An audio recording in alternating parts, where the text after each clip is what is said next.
আচ্ছা ঠিক আছে, তো আজকে আমি তোমাদের সামনে যে টপিকটা নিয়ে এসেছি, তোমরা জানো যে তোমাদের এইচএস আসছে। এবার এইচএস মানে কি, যারা এবছর উচ্চ মাধ্যমিক দিবে তাদের তো সেমিস্টার বেসড এক্সাম। আগের বছর কি ছিল, আগের অবধি ছিল পুরাতন সিলেবাসে পরীক্ষা ছিল, এবারও সিলেবাস সেম আছে, কিন্তু ব্যাপারটা হচ্ছে পরীক্ষার পদ্ধতি আর কোশ্চেনের প্যাটার্ন চেঞ্জ হয়ে গেছে। তো আমি তোমাদের জন্য জাস্ট এতটুকু বলবো, যারা তোমরা উচ্চ মাধ্যমিক দিবে আর যারা 12-এ উঠেছো তারা থার্ড সেমিস্টার দিবে, তোমাদের already routine West Bengal board upload করে দিয়েছে যে তোমাদের সেপ্টেম্বর মাসে পরীক্ষা। এবার আমি তোমাদের একটা কথা বলি, তোমরা সবথেকে বেশি টেনশনে বা সবথেকে বেশি প্রেশার নিয়ে যে সাবজেক্টে থাকবে সেটা হচ্ছে ফিজিক্স, তাই তো?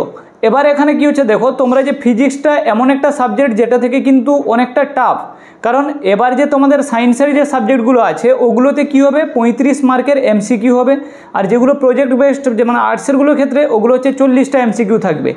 এবার হচ্ছে তবুও অন্যান্য subject Bangla, English, philosophy, education, nutrition এগুলো হচ্ছে রিডিং পড়ে প্রশ্ন উত্তর সলভ করা যায় এমসিকিউ, কিন্তু সবথেকে কঠিন হয়ে যায় সায়েন্সের ফিজিক্সের ক্ষেত্রে। আর তোমরা সবথেকে বেশি প্রেসারে আছো যে ফিজিক্স কীভাবে পাস করব, কীভাবে ফিজিক্সে ভালো রেজাল্ট হবে, কারণ এমসিকিউ হচ্ছে সবথেকে টাফ।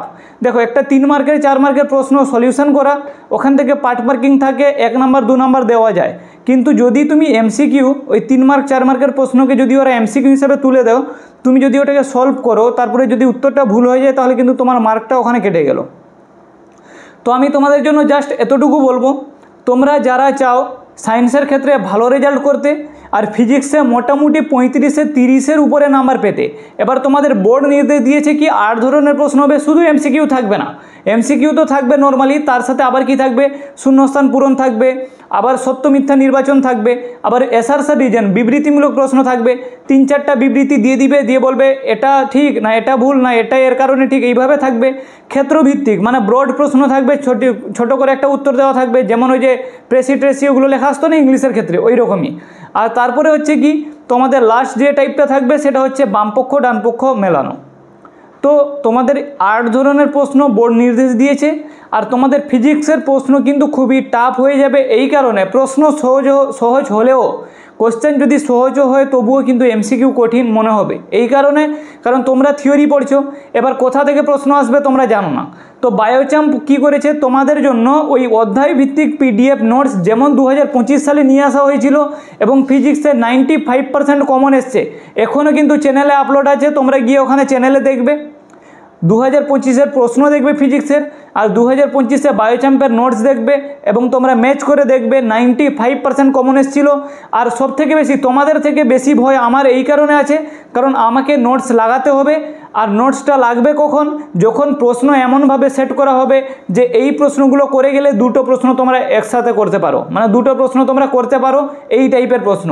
তো তোমাদের কি করা হয়েছে, অধ্যায় ভিত্তিক যে নোটটা বানানো হয়েছে ওখানে এমন একটা অঙ্ক দেওয়া আছে, সেই অঙ্কটা ওই থিওরি ওই কনসেপ্ট যদি তুমি বুঝে নাও, আর তার সলিউশনও করে দেওয়া আছে। শুধু যে তোমাদের প্রশ্ন আর ডাইরেক্ট এমসিকিউ এরকম না, যেসব এমসিকিউ এর উত্তর দেওয়া অতি আবশ্যক ওগুলোকে হ্যান্ড রাইটিং নোটে বক্সের তোমরা সাইডে দেখে নিবে, বক্সের মাধ্যমে কিন্তু তোমাদের ওই উত্তরগুলো করে দেওয়া আছে। এবং তোমরা যদি একটা অঙ্ক করো, ওই টাইপের যত অঙ্ক আসবে তোমরা আরামসে করতে পারবে। তো ওই হিসেবে প্রশ্ন বাছাই করা হয়েছে যাতে তোমাদের কোনো প্রবলেম না হয়, তোমরা যাতে ফিজিক্সে মোটামুটি ভালো নাম্বার পাও।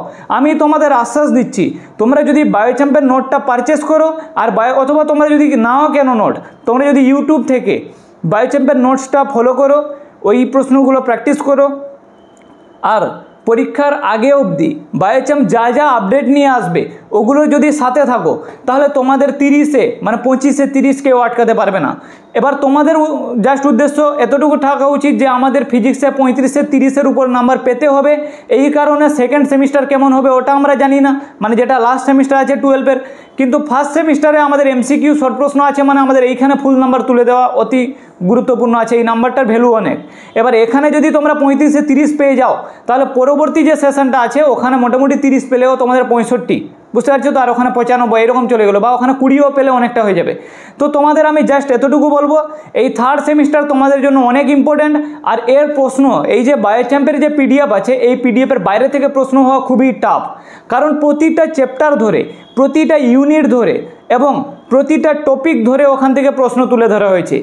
যেমন তোমাদের স্থির তড়িতের দেখানো হচ্ছে, স্থির তড়িৎ থেকে 8টা প্রশ্ন আসবে, এখানে 4টা অধ্যায় আছে। প্রথম স্ত্রী তড়িতের প্রাথমিক ঘটনাবলী ওটা বাদ দাও, ওটা থেকে একটা এমসিকিউ, ওটা সবাই পেরে যাবে। তড়িৎ ক্ষেত্র আছে, তড়িৎ বিভব আছে, ধারক ধারকত্ব আছে। এবার দেখো গাউসের উপপাদ্য থেকে কি, যদি এটা প্রিভিয়াস ইয়ারের কোশ্চেন থাকতো তাহলে কি হতো, গাউসের উপপাদ্যের একটা প্রমাণ 3 মার্কের চলে আসতো, কিন্তু এখানে তো ওই টাইপের থাকবে না, 3 মার্কের প্রশ্নটাকে ওরা এমসিকিউ ফরম্যাটে দিয়ে দিবে। তো তোমাদের উদ্দেশ্য জাস্ট এতটুকু হওয়া উচিত যে আমরা 35-এ 30 পাবো, আর এই বিশ্বাসটা তোমরা আমার উপর রাখো। আমার পিডিএফটা সলভ করো, আমি তোমাদের জাস্ট পিডিএফ দিয়ে ছেড়ে দিচ্ছি না। পরীক্ষার আগে অবধি, আগের বছর যারা বায়োচাম্পের সাথে জুড়েছিল, এবছরও আমি সেম বলছি, পরীক্ষার আগে অবধি বায়োচাম্প তোমাদের সাথে আছে। তোমাদের ফিজিক্স, কেমিস্ট্রি, বায়োলজি যা প্রবলেম হবে আমার সাথে তোমরা কন্ট্যাক্ট করতে পারো, কোনো অসুবিধা নেই। আমি তোমাদের জাস্ট এতটুকু বলবো, তোমরা যারা চাও উচ্চ মাধ্যমিকে ভালো রেজাল্ট করতে আর ফিজিক্সে খুব ভালো রেজাল্ট করতে, তাহলে বায়োচাম্পের তোমরা প্রশ্নগুলো দেখো। যদি তোমাদের মনে হয় যে না এই প্রশ্নগুলো আনইম্পর্টেন্ট আর এগুলো ঠিকঠাক প্রশ্ন না, তাহলে তোমরা ইগনোর করো, কোনো ব্যাপার নয়, তোমরা ডিসলাইক করো, তোমরা আনসাবস্ক্রাইব করো, যা করবে করো।